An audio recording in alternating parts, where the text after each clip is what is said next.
If I could have everybody please stand.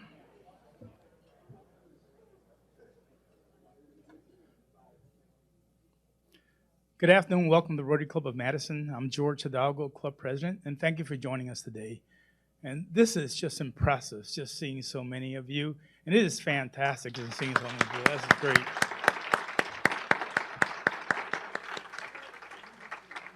So as you look around the room, it's so fantastic seeing, friends that some of us might have seen for 12, 14, even 15 months.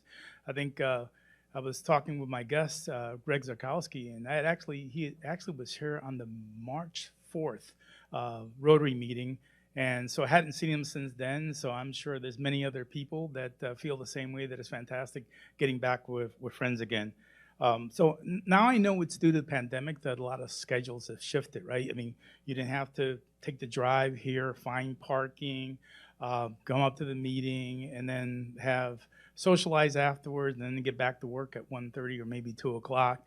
So everybody adjusted their schedule. So the one thing I ask is we are back to meeting in person, and we encourage everyone to go ahead and adjust their schedules, okay, to make sure that they can make this meeting. You actually have to put it in your schedule.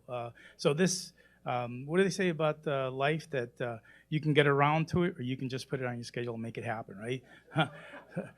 So it's important that all of you, especially the ones that are viewing, obviously we're videotaping this, that they go ahead and attend this meeting, because having so many people here is what makes our Rotary Club so outstanding.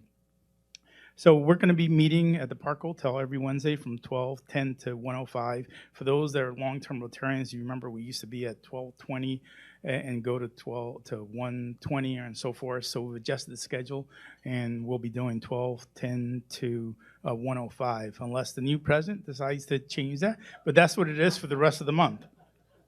So we miss seeing you, and hope that you'll continue to come to our meetings. So let's direct our attention to opening music. Casey Olkers will play America the Beautiful on her flute. Casey?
Please be seated. Thank you. So thanks to Casey for that opening music, and thanks to Neil Farbach, who did the video. So he was able to clone Casey, which is pretty impressive that he was able to do that. So with that, we're on to new member introductions. So I'm pleased to introduce Britt Pickham. And so Britt, will you please stand along with your sponsor, Charles McLymans? So Britt has been along the Classifications Communications and is founder of Swave Engage LLC. A native Madisonian, she makes her home on Wabisa Avenue, and she holds a bachelor's degree from UW-Madison in Management and Human Resources with an emphasis on entrepreneurship. Britt is a member of the Madison Chamber of Commerce and Dane Buy Local. She is a recipient of Dane Buy Local's Impressive New Member Award. Her community service activities include fundraising for local nonprofits. So she fits right in with all of us, right? She has also created and maintains a landing page for local businesses during the pandemic. Britt enjoys biking, hiking, travel, and trying new things. And I don't know if Charlie's told you about the fellowship groups. You are going to love this club, okay? So lots of activity there. So please join me in welcoming Britt Pickham into our Rotary Club. Welcome.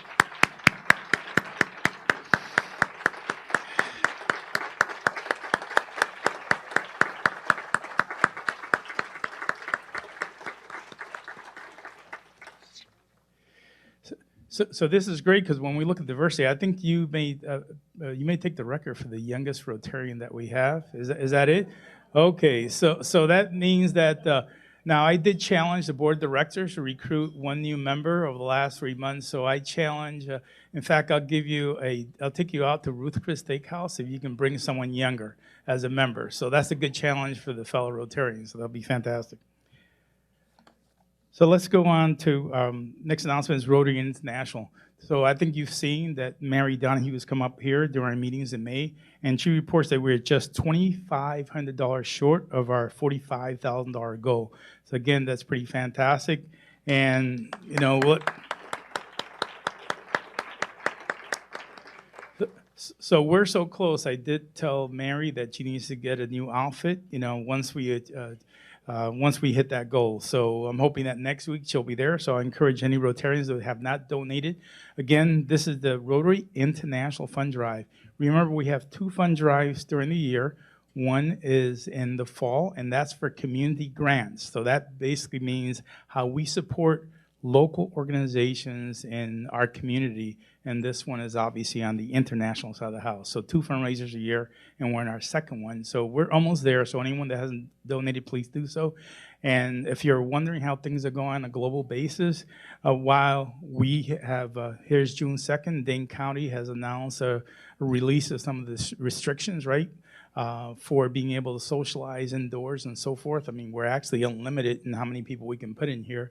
What's incredible is that there's countries throughout the world that are really significantly suffering. So I think all you have to do is Google what's happening in Brazil, Google what's going on in Nepal, Google what's going on in India. You'll see that we're fortunate to be in the U.S. where we have the vaccines so readily available and have really overcome the worst of it from the looks of it. So please, let's hit that $45,000 goal, and we're so close. So anybody who hasn't, please do so. Thank you. So on to birthdays. We have birthdays celebrated, but of humor and wisdom that complements Rotary's mission. We also encourage members to make an age-appropriate gift to the Madison Rotary Foundation. Now rounded up to $100 to our Club Synergy Scholarship Fund. So May 30th, Joanna Alex. May 30, Heidi Frankson.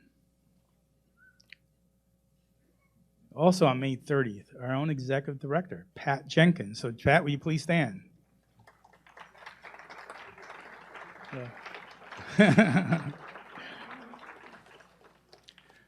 So May 30th, past President Tom Pop.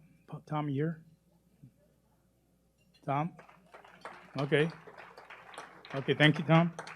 Please remain standing. And May 31st, Juan Jose Lopez. Juan, okay. May 31st, past President Michelle McGrath, who says, one of my tasks as incoming district governor for Rotary is to begin building my team.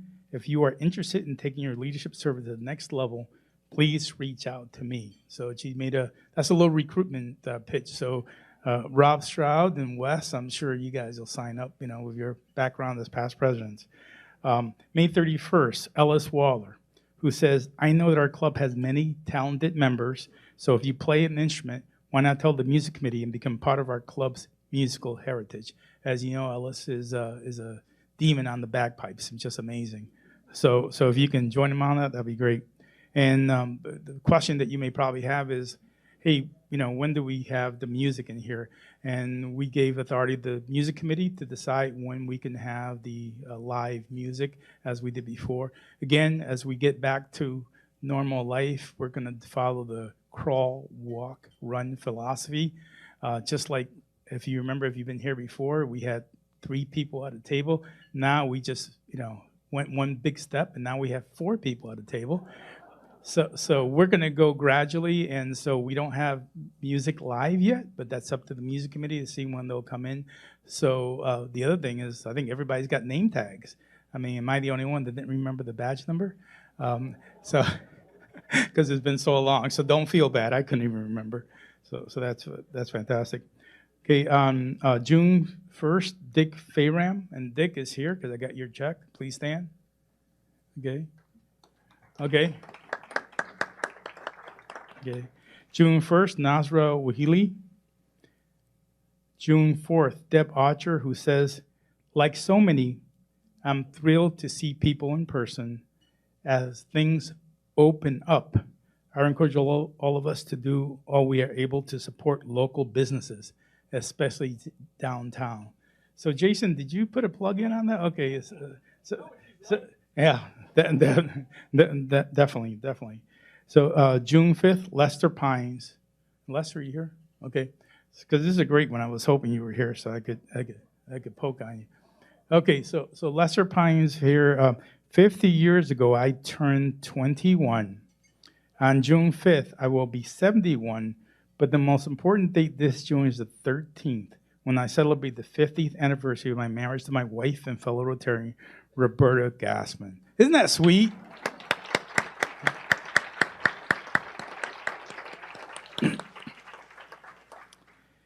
And June 5th is Lynn Roth, who says, Mark Twain provides insight into our current national debate on truth. The history of the human race and each individual's experience are thick with evidence that a truth is not hard to kill and a lie well told is immortal. So good quote. So let's, thanks to our celebrants for their contributions to the Madison Rotary Foundation. Please join me in wishing them a happy birthday, and Nick Curran and his children will lead us in singing happy birthday. Happy birthday to you. Happy birthday to you. Happy birthday, dear Rotarians. Happy birthday to you.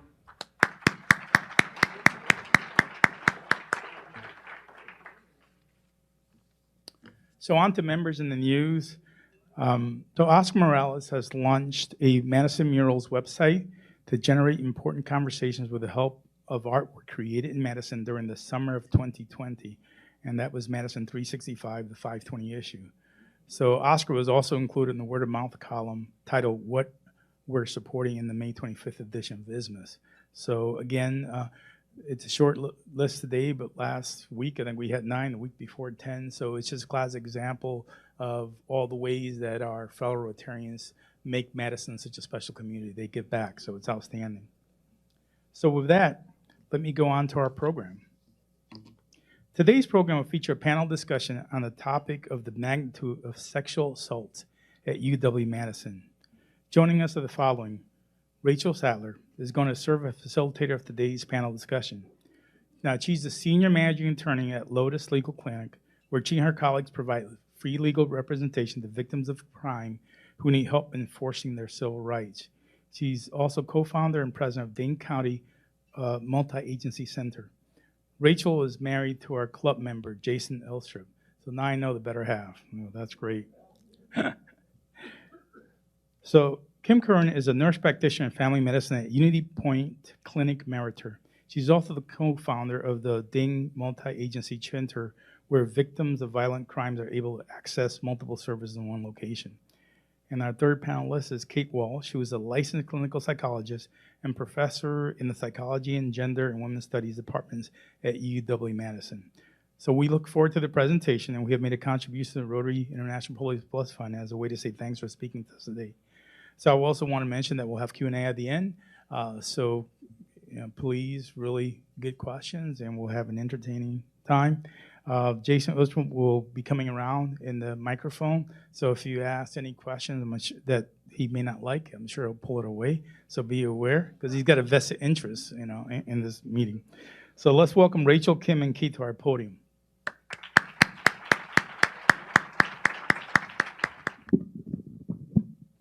Thank you so much for the introduction, and I have to say I'm used to public speaking, but it's a little intimidating with my husband sitting right there. I'm sure we'll have some discussions at dinner tonight with constructive feedback, hopefully. But thank you to the Rotary Club for this special opportunity for us to talk with you a little bit more about what campus sexual assault looks like here at the UW. And our hope through this conversation is that you will walk away with not just an understanding of the scope of the problem, but what you can do, what it means, why it matters to you, and what we can do differently to better support survivors on campus. And of course, sexual assault can take a variety of different forms. So we want to start by briefly providing an explanation of what sexual assault actually is and what it looks like here on campus. Kate's going to provide that, and then I'm going to facilitate a brief Q&A with Kim and Kate about the issues. So with that, Kate, I will pass it off to you.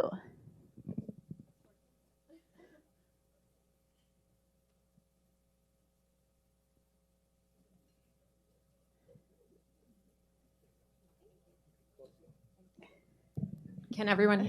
Excellent. Okay. As I was introduced before, I'm a faculty member at UW-Madison. I'm in the Psychology and Gender and Women's Studies departments, and I've been doing research on sexual violence for around 20 years now. I'm also head of our newly established Sexual Violence Research Initiative. So I'm going to talk a little bit about our statistics at Madison.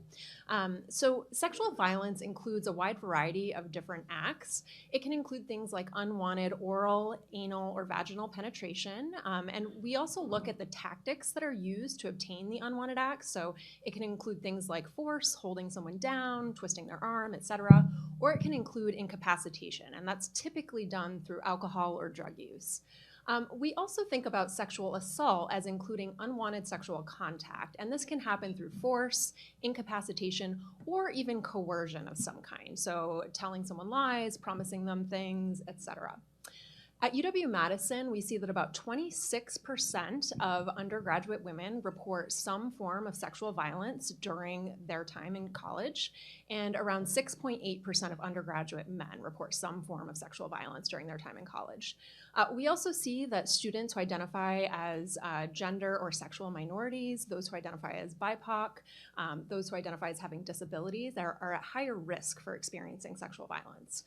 At UW-Madison, I think it's also important to note that around 3/4 of the assaults on our campus involve some form of alcohol. So about 72.6% of penetrative assaults involve perpetrator drinking, and around 80% of penetrative assaults involve the survivor drinking. It's associated with a wide range of different kinds of mental health and substance use disorders, a lot of physical health concerns following assaults, and it's also associated with a pretty significant economic cost. So a recent study found that on average, the US government pays around $122,000 per survivor for their lifetime medical care, mental health care, and criminal justice involvement. So it's really costly, and we see that over the course of victims' lives and looking at all of the victims across the United States, it's costing us about $3.1 trillion.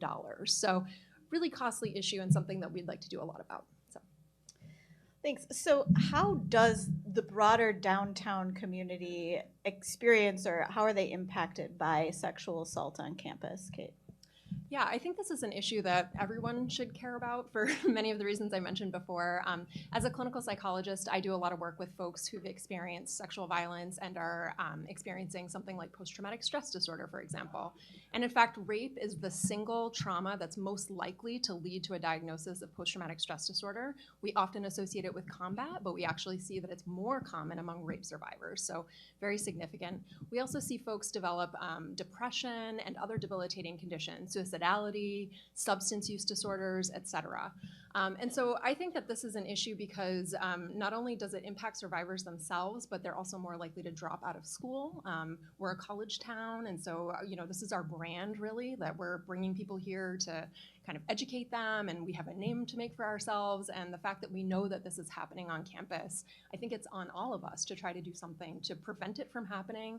And when it does happen, to rally around survivors to really make sure that their needs are met and that we're providing them with the best care possible. And dropping out of school certainly has long-term consequences that are obvious to us all. Kim, do you have anything to add about the broader impact on the community? I would just say, working in family medicine now, I too would say the broader impact is lifelong in some instances, especially for women who go undiagnosed with PTSD, and it can affect how they care for themselves over their entire lifespan, frankly, as far as in relation to their gynecological care or typical women's health screening and their ability to follow through with those things. Yeah, I think it's just really important for us to all keep in mind, given the numbers that Kate provided and our work in this field, that it's clear that every single one of us knows someone who has been sexually assaulted, and in fact, every single one of us knows someone who has perpetrated a sexual assault, whether we realize that or not. So it does impact all of us, and it's important that we collectively work to improve how we respond to the problem. Have our responses to campus sexual assault been working, and why haven't they? Yeah, so I guess that's a bad leading question. Excellent question. So I think that I want to distinguish between primary prevention of sexual assault, and then responding once someone has experienced assault. Today we're going to be focusing primarily on the response piece, but the prevention piece is critically important too, and I think that there are ways that our community can really rally to help to kind of prevent this from happening in the first place. I think some of the issues with why our responses currently have not been great are, one, that we lack an infrastructure and support systems to be able to really provide the survivor-centered support that's needed. And so currently what's happening is that when people do experience an assault, they're having to go to multiple different places to try to get their needs met. So for example, they might need to go see someone who can provide physical health care services, do STI screening, HIV prophylaxis, pregnancy screening, etc. They also might need to go see a mental health provider. They might need to go see someone who can help them with legal aid if they want to prosecute the case or report.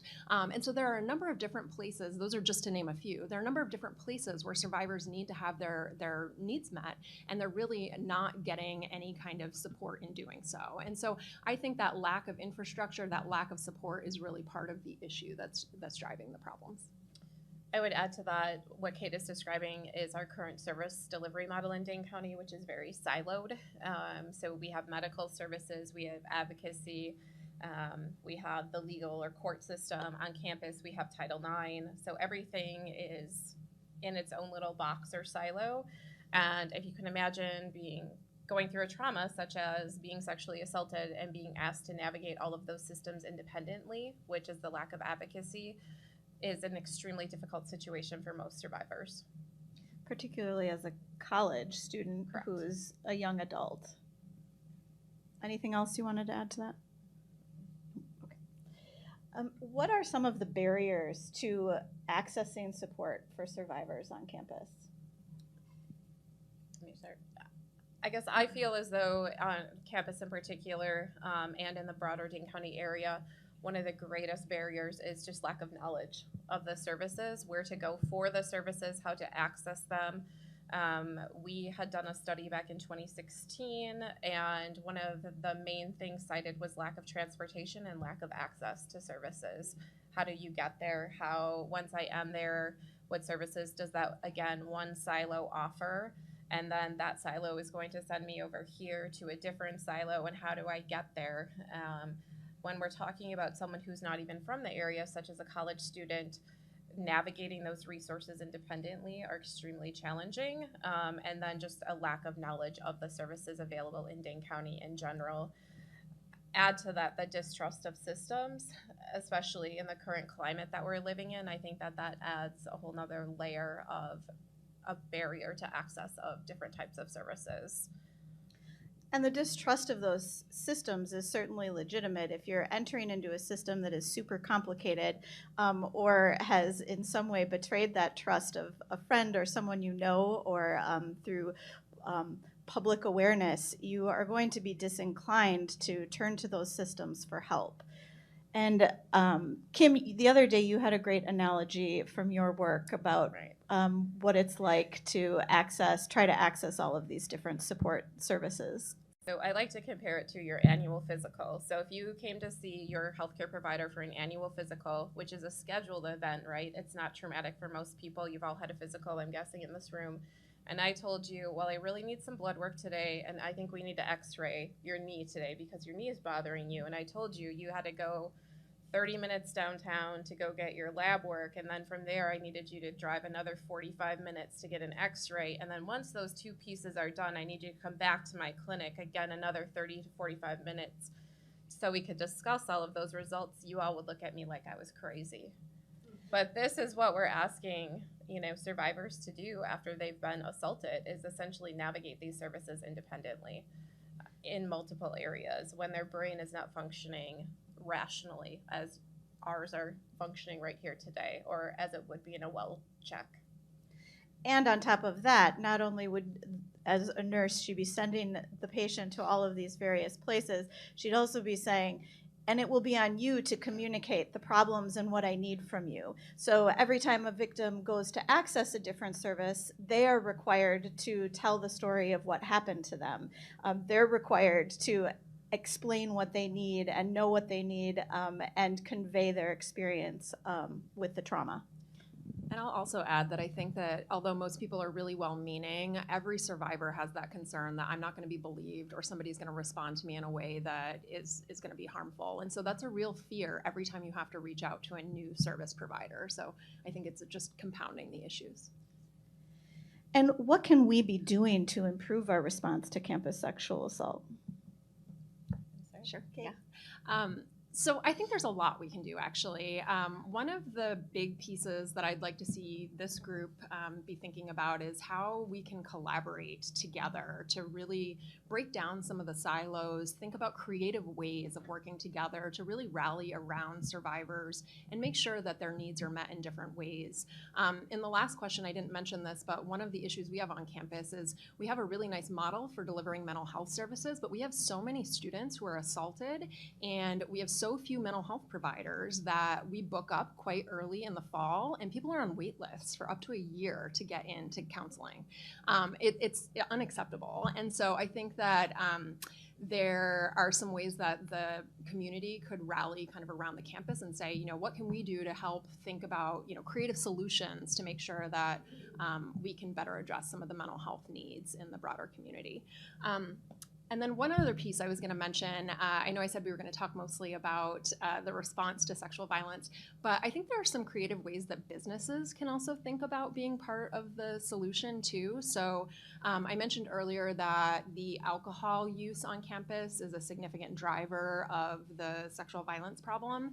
And there have been some really creative communities that have partnered with bars, for example, to come up with strategies for helping people who might be attending that bar, who might be on a date or with somebody who maybe isn't making them feel super comfortable, where these bars will put code words in the bathroom, and all you have to do is say that code word to a bartender, and they find a creative way to get you out of there without it being, really awkward. And so, that's just one example, but I do think that there could be really creative ways that businesses could be thinking about how they can partner with us to make this whole community safer for everyone. Yes, these are your customers, your clients, and your employees. So it is important that everybody is thinking about solutions. I think when we were discussing this yesterday too, we also mentioned faith communities and how faith communities could play a very integral role in improving the response to sex assault, both on downtown and in the broader Dane County area. And then additionally, really improving a model would be putting the victim or the survivor at the center of it instead of expecting them to be navigating all the different resources. And do you want to expand a little bit on what that model looks like, Kim? So it is a well-studied model. It is called typically a family justice center, and it is considered best practice. In Dane County, we continue to do siloed models. However, the nonprofit that Rachel and I have co-founded called Dane Multi Agency Center, or DaneMAC, is really looking to change the way our service delivery model is in Dane County to better connect victims to services and services to each other to help make the victim experience better and less traumatic. And we know that that is the best practice and that is how victims prefer to access services because it exists elsewhere all over the world, including Milwaukee. So what are some examples of how the UW and we are working together to try to change the way survivors are supported on campus? So I was recently awarded a grant through the U.S. Department of Justice to expand services to survivors on our campus. And as part of that grant, I'm hiring an advocate for the campus. We, to date, have not had any advocacy, and I think our campus doesn't even really know what that could look like. And I'm think going to interject one second. Yeah. Can you define advocate for the group? Absolutely. I was Thank just you. going to say that. So advocacy can be a really amazing thing that helps to connect survivors to all of these other services. So an advocate can be a person who really does exactly what that word says. They advocate for the survivor. So it's really about like what this person needs and wants, and they can be a support person kind of through the entire process. Right now, we offer a lot of nice services, but they're very disconnected, very siloed. And so a lot of students don't end up with the outcomes that they want. So I've talked to students who say, I really wanted to report this, but I didn't really know how to go about doing that. An advocate could be somebody who could be with the student to talk about what do you want to come out of this, inform them of all the different options that are available to them, and then really help support them through the process. So they could attend appointments with them and really be that support person through that entire process. I think one advocate is not going to be sufficient for the size of our campus, so we're also hoping to grow this advocacy program. So start with this one hired position and then really think about creative ways of leveraging, peers who want to be advocates, and thinking I might direct a course where people could get course credit for doing peer advocacy and that sort of thing. But I think that there are some other really creative ways that we could also expand advocacy on our campus too. Another part of the grant is partnering with Rachel and Kim. We are bringing forensic nurse exams to our university health services. So I'm going to let Kim talk a little bit about that. And Kim, can you sort of explain a little bit about what the forensic nurse exam is, and also give us some data about how it's currently accessed or used? Sure. So currently in Dane County, there is for adult victims one place in the county of Dane to get a forensic nurse exam, which is Meriter Hospital in the emergency room. A forensic nurse exam is commonly referred to as a rape kit, or if you're watching Law & Order or CSI, it's always, the little box of swabs that's getting collected. Those exams typically take anywhere between 2 to 6 hours, depending on what the victim is agreeing to during the exam, and also what has happened to them during the assault.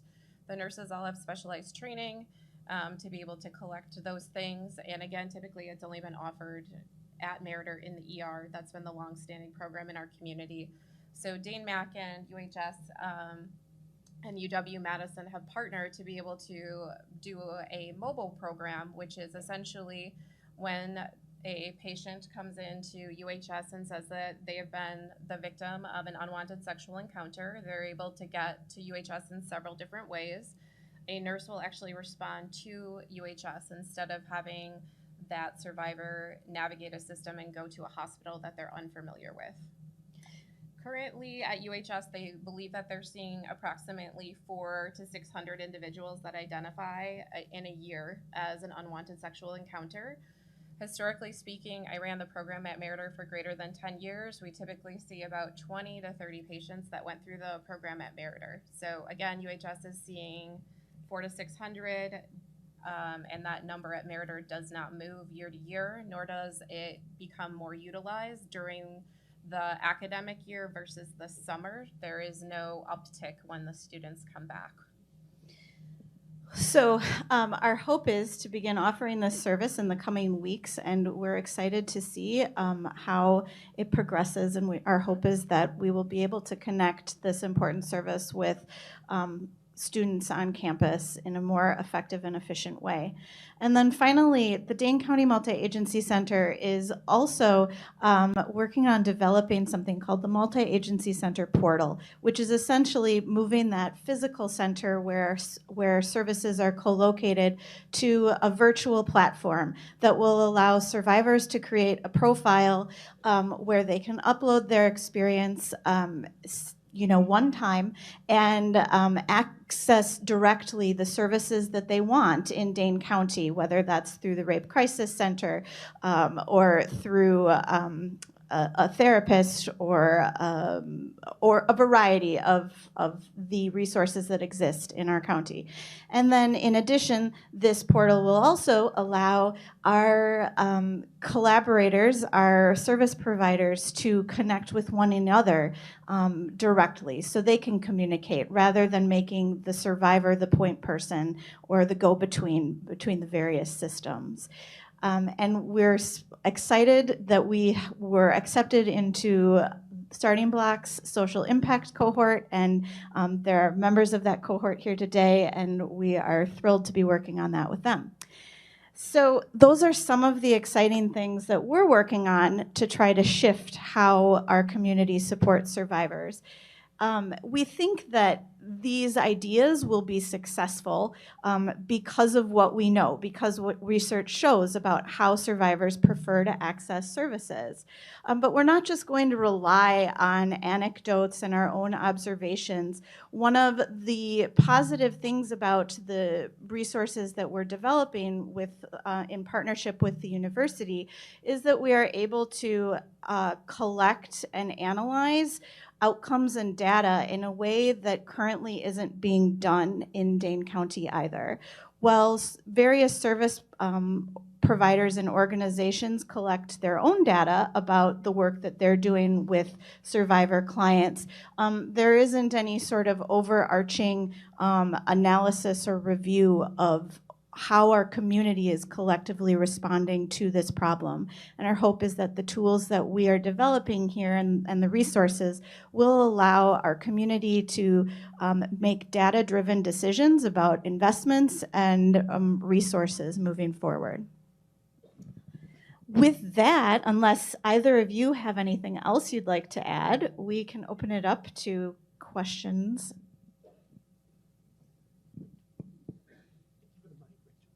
I know you can hustle more than that.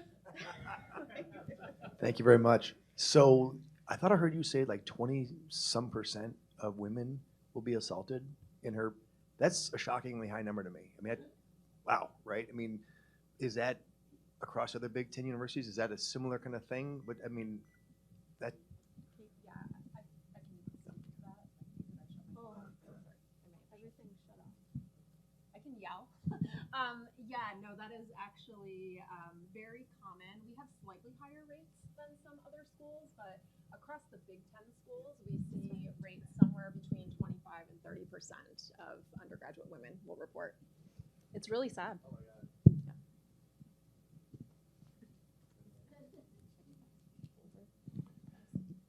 Could you discuss how you provide culturally competent care for LGBT individuals, especially trans individuals who are experience a much higher rate of assault? The question is how we're doing that now or how we hope to do it better in the future. Because right now I would say we're not doing a very, we are working hard at improving how that happens. I'll leave it to Kim and Kate. So that's interesting that you bring that up because that was actually one of the points that Survivor Services at UW-Madison had asked us about, especially related to a SANE exam or forensic exam.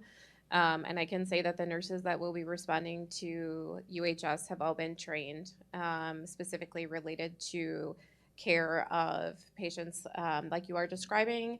And the training came through a graduate program, and we will continue to make sure that we are providing education to any new nurses that we are hiring. Currently, the national standard for the International Association of Forensic Nurses, which is our governing body, does not have a specific module on care of LGBTQ. And I'll just add that I think we need to be doing a better job of preventing violence amongst the LGBTQ plus population. But I do think that one of the strengths of the university is that we are very focused on how to do a good job of treating them. And so like Kim mentioned, Survivor Services was very adamant that the people who were coming in to do the exams had to have appropriate training, and they wanted to know what it was, and are very protective of the students in that regard. And so I think that's one plus that we have going for us. But it is certainly something that we're paying attention to and trying to be really careful about. I would also add that at DaneMAC, we are developing a steering committee of survivors, and also we have a steering committee of leaders of the various organizations in our community. And our goal is to ensure that as any services are developed as a community, that we are doing that with the expertise and knowledge that people from all different backgrounds provide to us so that we are inclusive. Thanks. Pardon me. Two things, one of which is how are you going to coordinate with the rest of the community, and will you be creative with the rest of the community? But the other thing is I'm wondering about the length of time and between the assault and when people report or come in. Is there any kind of study or knowing how that works for people? Statistically speaking, in Dane County, historically, most people do come in a time frame that they are able to get what's called evidence collected, or that rape kit that I spoke about. Current standards are 120 hours or 5 days. They are able to have that collected. I'll just add too that the length of time varies depending on the type of service that people are looking for. So when they're going to the ED to get a rape exam, people usually know that they need to do that pretty quickly just because of CSI and other kinds of shows. But when we're seeing people who are looking for mental health services, it's often months after. I'm actually doing a meta-analysis right now to look at rates of reporting and disclosure, and we're seeing that, you know, it's taking people somewhere between, you know, several weeks to a couple of years to tell people for the first time in many cases. That's not in all cases. We also see really, really low rates of reporting to the police. So if anyone is out there who's doing, you know, legal work in this area, this is a huge untapped segment of the population who is experiencing crime and is not getting justice. So. Hi, quick question. One of the things I find so infuriating about HIPAA, there's a lot of great things about HIPAA, but a 22-year-old young woman who's been assaulted has zippo experience navigating any complex environment, let alone what you women have just described. I'm so glad you said advocate, and you need a hell of a lot more than one. But is there room for volunteers in what you're doing, training volunteers to become advocates who might be a little bit more weathered and can stand up for these young women in ways they can? Yes, absolutely. So we just hired for this advocate position. We got 74 applications from some really impressive folks who had done a lot of great advocacy work. And so I know there are people out in our community who have the skills and ability to be able to do this. There certainly would be space for volunteers in the community who want to join our efforts. And I'd also love to be able to use this one person as pilot data to present to the university and say, look what this one person is able to do. What if we hired 15 of them? Like, what would that look like? But I also recognize that, you know, we need more mental health people as well. I mean, there's so many different needs that need to be met that I'm guessing that I'll have to fight tooth and nail for this, but I'm here for it, so. And beyond the projects that we are working on, there are wonderful organizations all over the community that are working in this sphere and do rely on volunteers. I, for example, work at a nonprofit law firm, and pro bono lawyers are always welcome to help assist survivors with their legal needs. For example, navigating the Title IX process. If you are a campus sexual assault survivor, most survivors do not have lawyers helping them and cannot afford to hire one. There are some organizations that provide free legal representation to survivors who need help with that sort of process. So that's just another example of how people can use their various professions to find niches and how to help survivors. This question is for Kate Walsh. I assume your research is based on the concept that the people complaining are all telling the truth. And you have not done any research into situations, as highlighted recently by the Duke crew team situation, and other cases where ultimately, unfortunately, there was not enough substantive evidence to prove a rape or violation. So have you ever thought or looked at the other side of the coin, people that are accused of raping someone, but unfortunately, for a variety of reasons, that didn't occur? So the data out there actually show that that's really rare. So only about 1% of, and I think even less than 1% actually, of cases where people like formally report to police or some sort of authority, is that shown to be false in some way. I also have some serious questions about the cases where it is suspected to be false. There was an example of a case in Florida where a football player who was very famous raped a woman, and then they put so much much pressure on her, according to her family and friends and other people, to recant. And then, the news story was all about how it didn't really happen and all that. And it's so difficult to kind of separate out, like, what really happened here? Is there a lot of pressure because schools make a lot of money off of football players, and they don't want this person to not be able to play anymore and that kind of thing. And so I think that these are really complicated issues, but the data that I've seen suggests that it's really rare that there are false accusations made. I would also add that in my experience as a prosecutor of sensitive crimes, including sexual assaults, it is important to keep in mind that there's a big distinction between not having enough evidence to prove something in court or prove that a crime committed from whether it happened or not. And when we're talking about providing support to services, this is not focused on only survivors who report to law enforcement. Survivors who are accessing support of other kinds, such as medical or therapy, the reason for reporting falsely or dishonestly are reduced even further when we're talking about survivors who are accessing alternative systems for support. Hi. Thank you very much for your presentation and the work that you're doing. I've got sort of two questions that ending up with sort of a question, sort of policy and advocacy.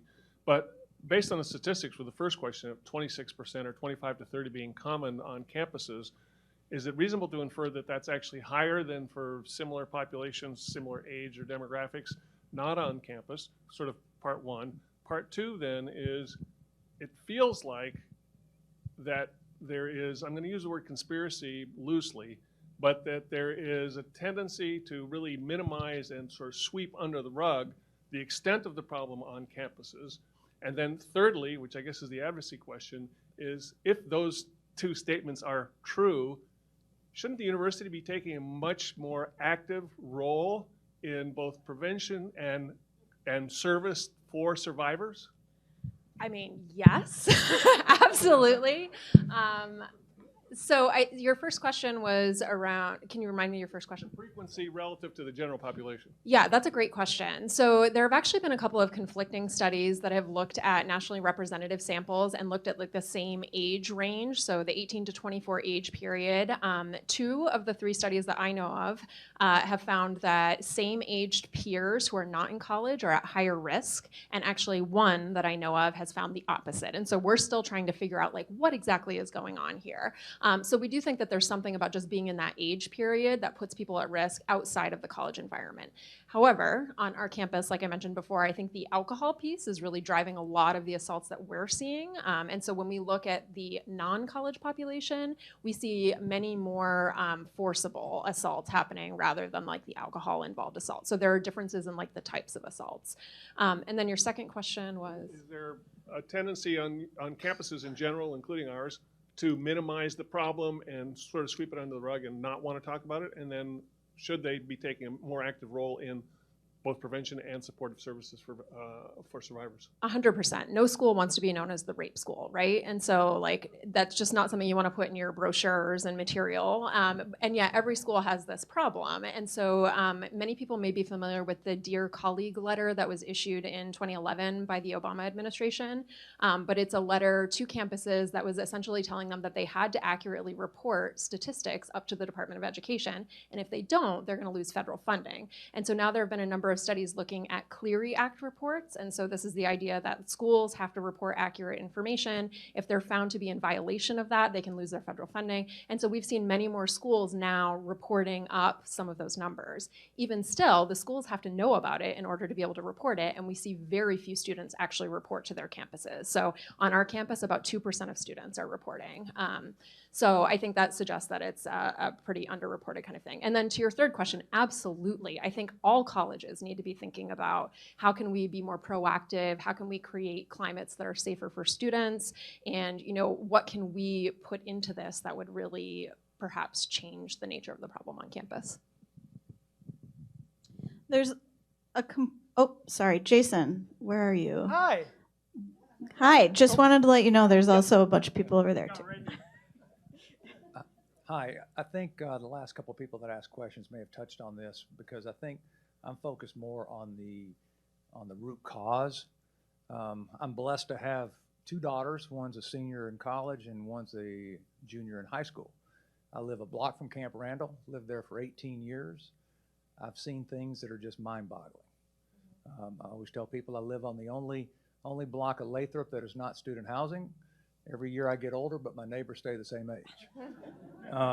It is really just unbelievable, some of the things I see. So I know that the students go through a lot of training, education. Whatever's been happening hasn't changed or moved the needle. Therefore, the question is, what can be done to change that mindset? 3 years ago, when my daughter was going to college, there was a very prominent athletic issue going on at the university. And I was sending her the articles not to say one thing or another about the situation, but was to be smart, because what I see from an alcohol standpoint is just phenomenal. Yeah, absolutely. I think the alcohol is definitely a big piece, but I think there are other kinds of cultural things too. Like violence against women is pretty acceptable in our country, unfortunately. We see that 1 out of 5 women will be raped in her lifetime, irrespective of whether you go to college. Certainly some of that's happening in college. But I mean, for a developed country to have 20% of our female population raped over her lifetime, I think we have a general acceptance of violence in our country that needs to be addressed.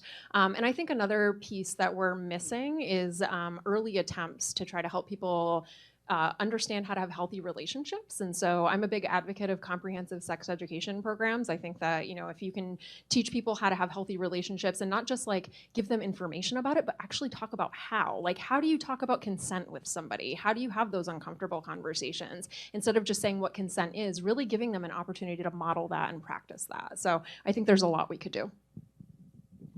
In addition, sufficient resources for the people who are doing this work is really important as well. If our community decides that this is a public health issue that is worthy of the type of investment and support that other types of public health issues get, then the type of education and cultural shifts that need to happen are more likely to occur.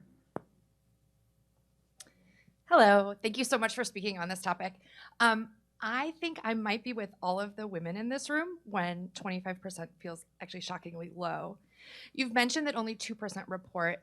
Can you first drive home what the numbers including unreported rapes may be? And then second, can you speak to what the campus is doing to educate men on how not to put themselves in that situation instead of focusing so much on women being careful? Yeah, that's an excellent question. So the 2% was people who report to our campus. We see right around that are reporting to police as well, so they're not always the same people, but some people choose to go the police route.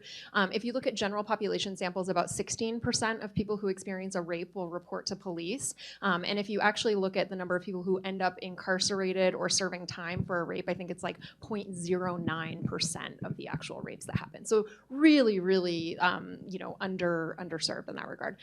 In terms of what the campus is doing to help people who may perpetrate not do so, I think there's a lot more that we need to be doing. Right now we're using an approach called bystander intervention, and so we're teaching people about risk factors for sexual violence through that, and we're teaching them how to intervene if they see something else happening, but we're not really teaching people how to not assault other people. And so I really think that we need to be having conversations that are more around like, how do you engage in healthy relationships? And if you hear your friend talking, like bragging about something that they did in their relationship that isn't cool, like you need to do something about it. Like this can't be normative behavior. And so I think there's a lot more that we could be doing, but that's our current approach.